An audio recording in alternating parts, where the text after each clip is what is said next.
नमस्कार. आवाज माझा वृत्तवाहिनीत आपल्या सगळ्यांचं स्वागत. वळूयाच्या काही ठळक घडामोडींकडे. गावदेवी मैदान येथील विस्थापित कर्मचाऱ्यांच्या घराबाबत सकारात्मक निर्णय घेण्यात येईल. महापौर संजय मोरे.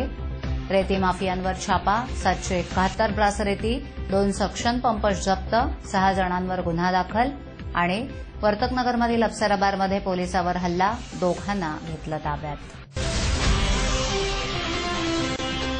ठाणे महापालिकेतील गावदेवी मैदान येथील विस्थापित झालेल्या सफाई कामगारांना इतर ठिकाणी तात्पुरत्या स्वरूपात देण्यात आलेल्या सेवा निवासस्थानाचं दरमहा घर भाडं भत्ता 50% याप्रमाणे वसूल केला जात आहे.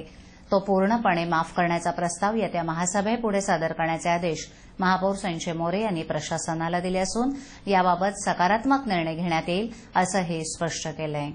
सफाई कर्मचाऱ्यांच्या घराबाबत प्रशासनानं सकारात्मक निर्णय घ्यावा यासाठी सफाई कर्मचाऱ्यांनी पालिकेसमोर उपोषण सुरू केलं होतं. याबाबत महापौर संजय मोरे यांनी आपल्या दालनात संबंधित अधिकाऱ्यांची तात्काळ बैठक आयोजित करून याबाबत चर्चा केली. गावदेवी मैदान येथील नियोजित निवासस्थान बांधण्यासाठी किरकोळ फेरबदलाच्या तांत्रिक कारणांमुळे विलंब होणार आहे. गावदेवी मैदान येथील निवासस्थानाचं बांधकाम पूर्ण होईपर्यंत सद्यस्थितीत गावदेवी मैदान येथील विस्थापित झालेल्या सफाई कामगारांना इतर ठिकाणी तात्पुरत्या स्वरूपात देण्यात आलेल्या सेवा निवासस्थानाचे दरमहा घरभाडं भत्ता 50% याप्रमाणे वसूल केलं जात आहे.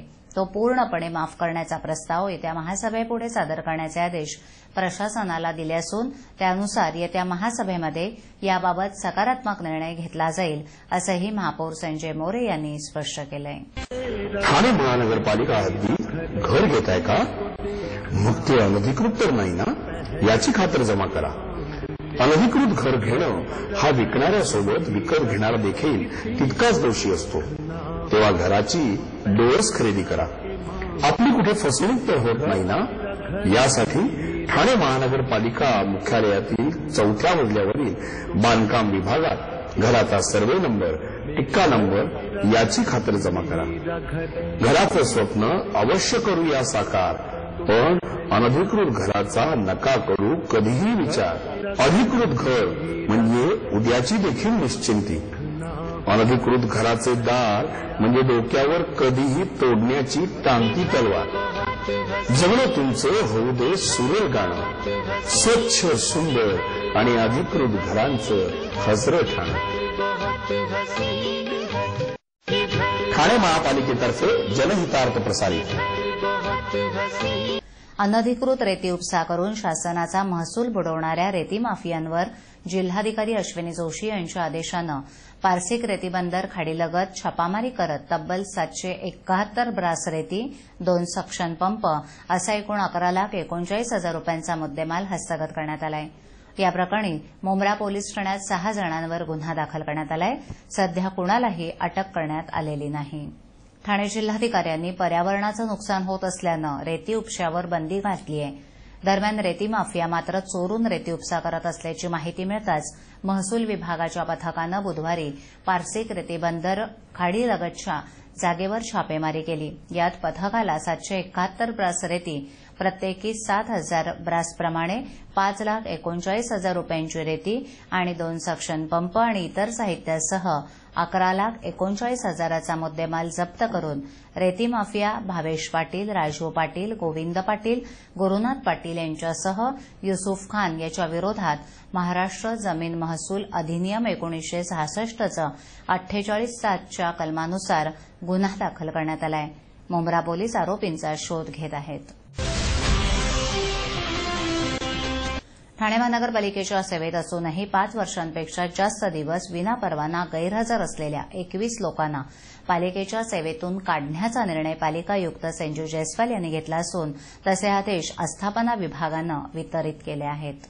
ठाणे महानगरपालिकेच्या आस्थापनेवर एकूण 36 कर्मचारी हे 5 वर्षांपेक्षा जास्त काळ विनापरवाना गैरहजर असल्यानं वर्तमानपत्रात जाहिरात प्रसिद्ध करून त्यांनी 15 दिवसात आपला खुलासा सादर करण्याबाबत कळवलं होतं. विहित मुदतीत खुलासा प्राप्त न झाल्यास संबंधितांना काहीही सांगायचं नाही, तसंच त्यांना पालिकेच्या सेवेत स्वारस्य नाही असं गृहीत धरून त्यांना सेवेतून काढून टाकण्यात येईल असं जाहीर आवाहन करण्यात आलं होतं.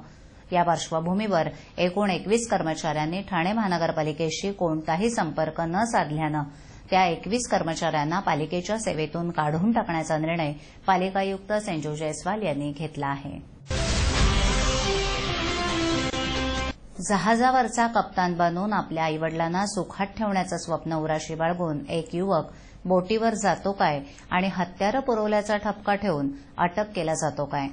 सगळंच एखाद्या सिनेमाच्या कथेप्रमाणे भासत असलं तरी ते सत्य आहे. ठाण्यातील वृंदावन सोसायटी भागात एका चाळीत कल्पेश शिंदे आपल्या आईवडिलांसोबत राहत होता.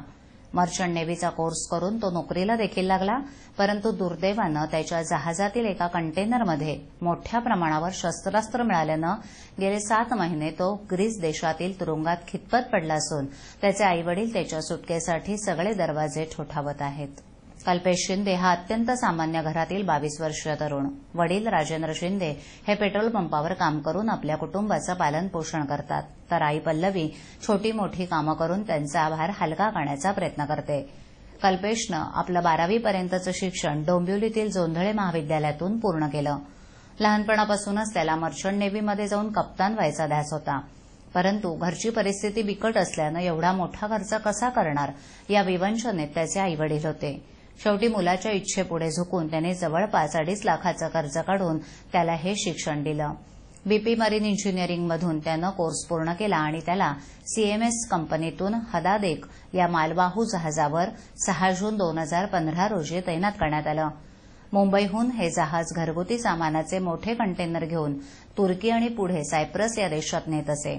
कल्पेश वेळ मिळेल तेव्हा घरच्यांशी बोलत असे, परंतु 29 ऑगस्ट 2015 रोजी ग्रीस मार्गे लिबिया देशात जाताना हे जहाज अडवून त्याची तपासणी केली असता त्याच्या कंटेनरमधून मोठ्या प्रमाणात शस्त्रास्त्र मिळाली. यात 5,000 रायफल्स, 50,000 बंदुकींचे कार्ट्रिजेस आणि 4,900 सिगारेटचे खोके आढळून आल्यानं सगळ्यांचं धाबदण आणलं. ग्रीसच्या कोस्टगार्डनं जहाजावरील सर्व 7 लोकांना अटक करून अथेन्स शहरातील तुरुंगात टाकलं. 15 दिवसांनी कल्पेशनं घरी फोन करून आपल्याला अटक झाली असून आपल्याला खूप भीती वाटत असल्याचं घरच्यांना कळवलं. हे ऐकून धक्का बसलेल्या शिंदे दाम्पत्यानं मुख्यमंत्री देवेंद्र फडणवीस यांच्यापासून ते परराष्ट्र मंत्री सुषमा स्वराज यांच्यापर्यंत सगळ्यांना विनवणी केली, परंतु काहीही उपयोग झाला नाही. आश्वासनांव्यतिरिक्त त्यांच्या पदरात पडली ती फक्त निराशा आणि आपल्या मुलाच्या भविष्याची चिंता. स्वप्नील जोशी, तरुण, सुपरहिट, विश्वासार्ह आणि सगळ्यात वेगानं वाढणारा brand. Ready ready ready TJSP, तरुण, फायनान्शियली स्ट्रॉंग, तुमचा विश्वास जपणारी आणि सगळ्यात वेगानं वाढणारी सहकारी बँक. ब्रँड म्हणजे स्वप्नील जोशी आणि बँक म्हणजे TJSP. ठाण्याच्या वर्तकनगर परिसरातील अप्सरा बारमध्ये मद्यप्राशन करत बसलेल्या तरुणांनी धुडगूस घातला.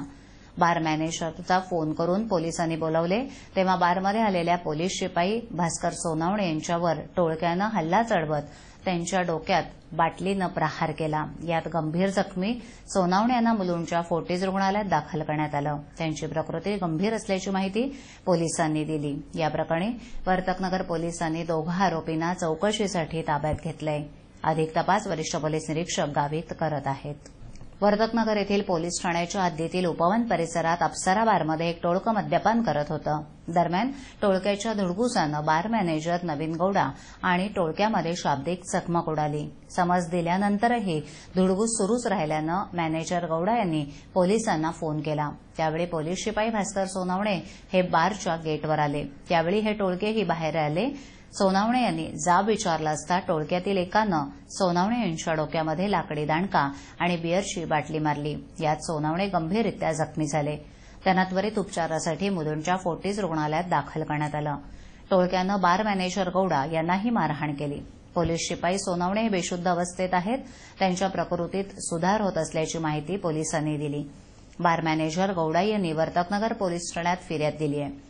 वर्तकनगर पोलिसांनी जिवे ठार मारण्याचा प्रयत्न प्रकरणी गुन्हा दाखल करत स्वप्नील दाभणे आणि अरुण जेटलो या दोघांना चौकशीसाठी ताब्यात घेतलंय.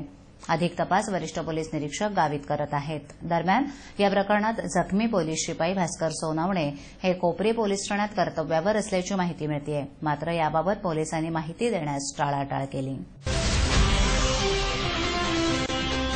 आजच्या ठळक घडामोडी शेवटी पुन्हा एकदा. गावदेवी मैदान येथील विस्थापित कर्मचाऱ्यांच्या घराबाबत सकारात्मक निर्णय घेण्यात येईल. महापौर संजय मोरे. रेती माफियांवर छापा. 771 ब्रास रेती. 2 सक्शन पंप जप्त. 6 जणांवर गुन्हा दाखल. आणि वर्तकनगरमधील अप्सराबारमध्ये पोलिसावर हल्ला. दोघांना घेतलं ताब्यात.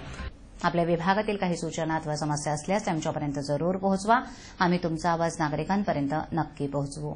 आम्हाला संपर्क करण्यासाठी आमचा पत्ता आवाज माझा 103 सैलेख आदर्शनगर समोर कोलबाड रोड ठाणे पश्चिम. आमचा दूरध्वनी क्रमांक 9773503326. आमचा ईमेल आयडी awazmaza.tvnews@gmail.com. आवाज माझावरील एखादी बातमी पाहिजे राहून गेली असल्यास युट्यूबवर ती तुम्ही पाहू शकता. तर मग उद्या पुन्हा भेटू याच वेळी याच ठिकाणी काही नवीन घडामोडींसह आवाज माझा वृत्तवाहिनीत. तोपर्यंत नमस्कार.